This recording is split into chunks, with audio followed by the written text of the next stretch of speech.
we explain the 2016 Nobel Physics Prize. Meet Tess. She relies on technology throughout her day, which simplifies her life.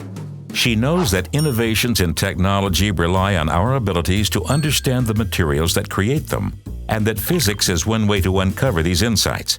So she is curious to learn more about the Nobel laureates who discovered a new set of regularities in the way matter behaves. Tess learns that David Thouless, Duncan Haldane, and Michael Kosterlitz made new discoveries in physics using concepts found in a branch of mathematics called topology. Topology describes properties that are preserved under deformations and manipulations. In topology, an integer number, called a topological invariant, can be assigned to all objects that share the same properties. One example of a topological invariant is the number of holes an object has. An orange, a ball, and a muffin all have 0 holes, so they can all be assigned the topological invariant n equals 0. In contrast, a coffee cup and a bagel each have 1 hole, and can be assigned the topological invariant n equals 1.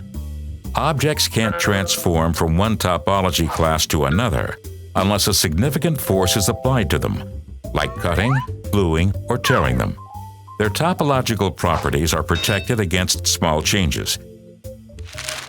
This was noteworthy to scientists because microscopic objects are usually observed as being fragile. They typically can only survive in very specific conditions, but physicists observed some objects that had surprisingly robust properties. They were puzzled by these exceptions. This year's Nobel laureates discovered that the robust properties were caused by the topological nature of electrons in those objects.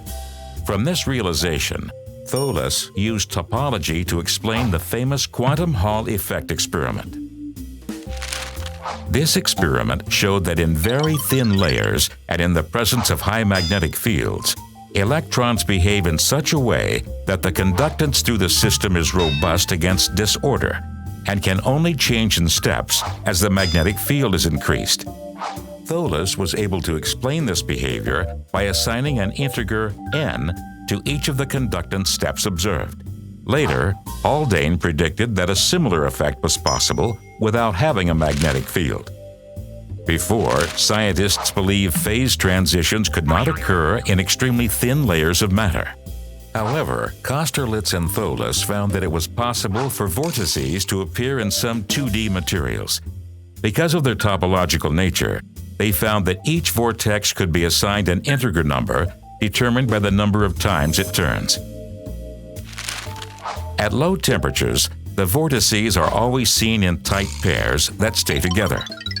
These pairs influence the electric conductivity of the matter, but when the temperature is raised, the vortex pairs break away from each other.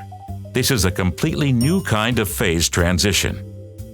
Finally, Haldane studied one-dimensional chains of atomic magnets. He found another example of topological order. A different type of topological object, called a skyrmion, explained the change from conducting to insulating behavior of the chain. Tess is excited to hear that the ideas developed by the Nobel laureates have sparked revolutions in many other fields.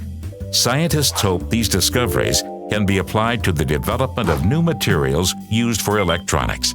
Tess thinks that's pretty cool and wonders what the future may hold.